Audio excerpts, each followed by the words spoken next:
दोस्तों, क्या आपको पता है कि योगा कितना पुराना है और ये भारत की ही देन है। लेकिन आप ये सोचेंगे कि इसमें सोचने वाली क्या बात है। ये तो सबको पता है कि भारत की देन है, लेकिन ये इतना आसान नहीं है।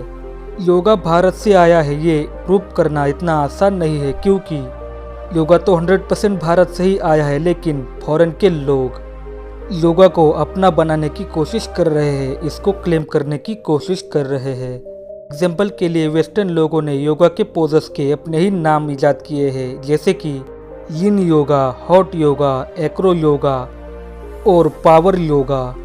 और ये सिर्फ योगा के मामले में ही नहीं है, वेस्टर्न लोगों ने ऐसे ही भारत की इजाद की हुई चीज़ों को अपना बनाने के लिए उनको अपने नाम दिए हैं। आज हम आपको इंडस वैली सिविलाइजेशन से मिले हुए कुछ ऐसे स्टैचूज दिखाएंगे जो ये साबित कर देंगे कि योगा सच में भारत की ही देन थी।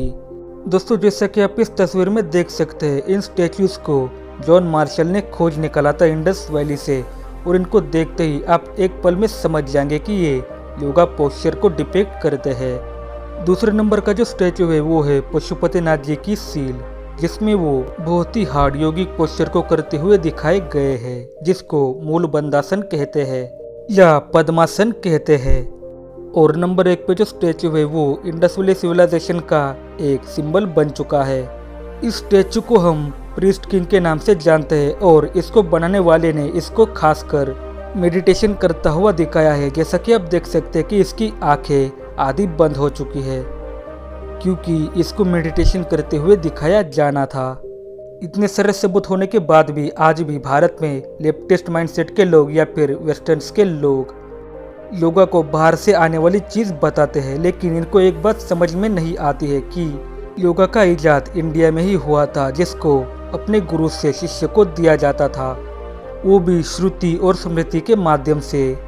यानी कि इसका आदान प्रदान लिखकर नहीं होता था, बल्कि इसको सुनकर और याद रखकर किया जाता था। गुरु अपने शिष्य को इसकी विद्या सुनाता था और शिष्य उसको याद रख के आगे फिर बढ़ाता था।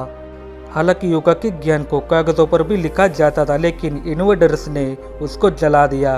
इतना भी योगा का ज्ञान या फिर बाकी सारा ज्ञान शिलालेखों पर लिखा था, उन शिलाओं को तोड़ दिया गया, लेकिन इनको ये नहीं पता था कि जमीन के नीचे दफन हुई हुई मूर्तियां आखिर में सामने आ ही जाएंगी। और ये कागजों को चाहे जितना भी जला दे, लेकिन दिमाग में रखी हुई चीज को ये जला नहीं पाएंगे।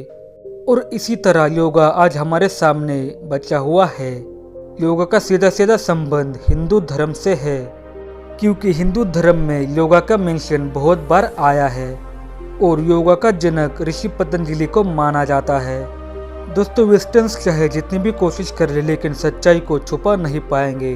अगर आप इस सच्चाई को फैलाना चाहते हैं तो इस वीडियो को लाइक एंड शेयर करिए, और अगर आप इस चैनल पर नए हैं तो इस चैनल को सब्सक्राइब करके पास वाले बेल आइकन को दबाएं और ऑल पे क्लिक करें।